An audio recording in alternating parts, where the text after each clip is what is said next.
38 and 39. Usually you think of a soldier as being in khakis or something like that, or that's the way I looked. You can see it. And because my friend was in G4, no, it was G4, that was utilities, I had a clean shirt every day, and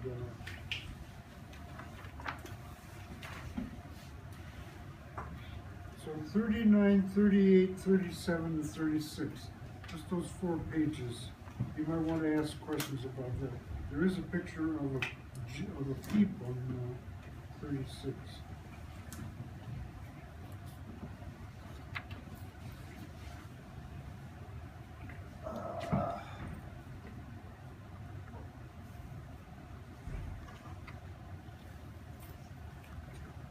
Let me start this over.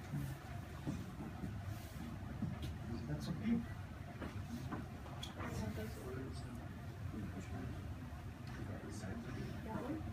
That's me. I was on illegal. 36. 36. Oh, Sybarite? Or could you explain Sybarite, the title? Which? Sybarite. I don't know what that is. Name of my book. It started out, Mr. Smith, the teacher. Who wants to read about a teacher? And a Sybarite, I've never been to Siberia, or even Siberia. A Sybarite is, well, a person who really loves everything. Hedonist would be included. All the bad words that you may have heard about, I think would also be into the Sybarite. Usually they're people who love, well, I'm having a turkey sandwich. I could have had something else, but I like turkey sandwiches. I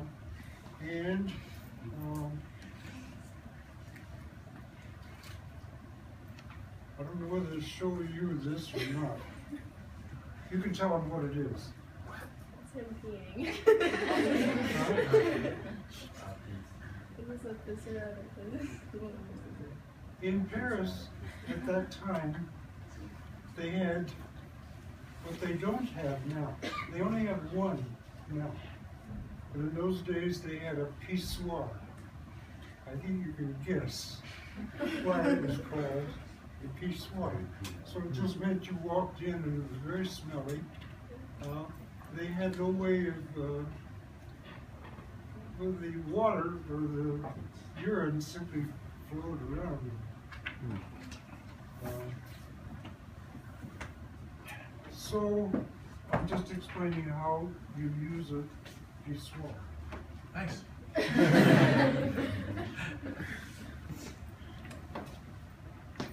And we've got the books going both ways. But anyway, in the one you'll see, I think if you're ever going to travel, the way to travel is down a road like this. And a few minutes after that, somebody took a shot at me. It was the only time anyone took a shot. Where was that? It was on the way to Epernay. And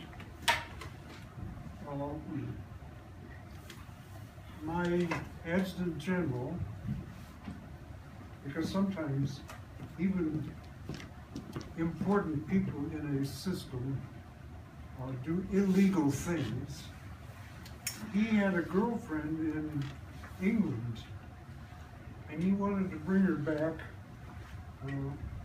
to France. And this wasn't allowed, partly because he had thrown her through a wall back in England. And he also, in addition to being the adjutant general, was the provost marshal. The provost people were the cops. So he was not only number one, but he was also number one among the police. So he told me that if I'd go up a certain road in Belgium, this was in Belgium, they would let me through with the lady. Fine. But to get her, I had to go to Brussels. And as soon as I got there, it occurred to me, and maybe it wrote to you, what I'm doing is illegal. So in Brussels, I said, oh, I'm so sorry, AG, the car broke down. And I'm stuck up here with your girlfriend and ice cream. We have no ice cream in France. Then. So he used a certain, in English, you can't make a mistake, I think you know. There's the purple English, there's standard English, and then there's substandard. And he used some substandard slang. And I said, well, your girlfriend is very eager to get back, but she also is going to stay here, and we'll be back in 2 days. So as soon as I came back, I then was a corporal. And the first thing he said, thank you, Sergeant. So he elevated me for having broken the rules. Now, I think the pictures are the most interesting. My name, Warnell Smith, when I was in a caserne, which is like a dormitory for soldiers, and wax, we had women officers and enlisted people. My first friend was a kid who wanted to play bridge, a French kid, 15 years old. And I said, well, I play bridge, and I'll teach you. He really wanted to learn English, I knew that. And I really wanted to learn French. He learned English, I didn't learn French. At any rate, I was adopted by his family. They are on page 96. But my mother sent me my suit from Iowa, and of course it went right through the post office. And so I gave it to my little brother, whose name is Jean-Marie. Jean-Marie looks like Jean-Marie. But he had a sister, Simone, and when they saw my name, they said, oh no, Lauren, sweet, no. So they call me Jacques-François. So this is dedicated, the book's dedicated to Commandant et Madame Renée Picard, who adopted me as Jacques-François Picard, the American sergeant. And then it's dedicated to, I believe, 2 girls and 6 boys have adopted me. Now that's not legal. And one of them went to Stamford High School. He knows that I'm here today, and he is with WWE. What is that? It's in Stamford, isn't it? He's in charge of the computers. And if you think you can get in the building, no. No, and the wrestlers that people want to see, they're not in the building. So he has to spend his day, or the guards have to spend their day keeping people out. Oh, well, here's another time that I broke the rules. I wore my suit at the Reims Cathedral. We got to talk about that pretty soon too. At the Reims Cathedral, any American not wearing his uniform could be killed. Well, maybe not quite killed, but certainly kicked out of the army. You had to wear your army uniform.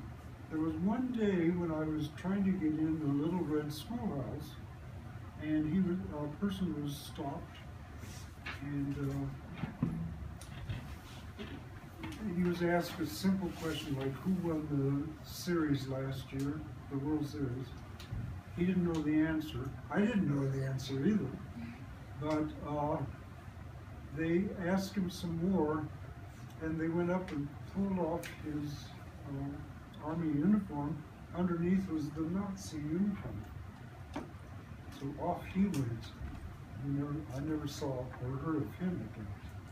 But if I'd been caught in my civilian clothes, who knows what would have happened. Now I mentioned the Reims Cathedral. In here, ironically, do you happen to know any connection between Reims Cathedral and the kings of France? It's where all the kings of France were crowned, which means Louis the 14th, who paid for the castle where the kings stayed. Louis the 15th, who lived in it and enjoyed it, and Louis the 16th and his wife, who lost their heads over it. And anyway, the Archbishop of Reims was told by his veuves. Do you know, you probably wouldn't know the word, but it means widow. The veuves of the Archbishop wanted to find out who the American who was sending packages through the mail of food and clothing from Iowa. And I was the guy, and they wanted to meet the sergeant. I don't think today in Iraq most of the parents want to meet an American soldier. You could meet him, but don't get too close. Wherever American soldiers are, it's not a friendly area except in France. And so one day, the Archbishop himself wanted to have an audience with me. Now, if you know anything about Catholics, they don't ask you for an audience. You ask them. And so I asked Papa, who was the head of St. Vincent de Paul, a charity group, I asked him, you must be mistaken. The Archbishop wouldn't want to meet a simple sergeant. And no, they said he wants to meet you. So this meant that Papa, who was friendly with him, and my semi-brother, Jean-Marie, we went to a room and waited, and the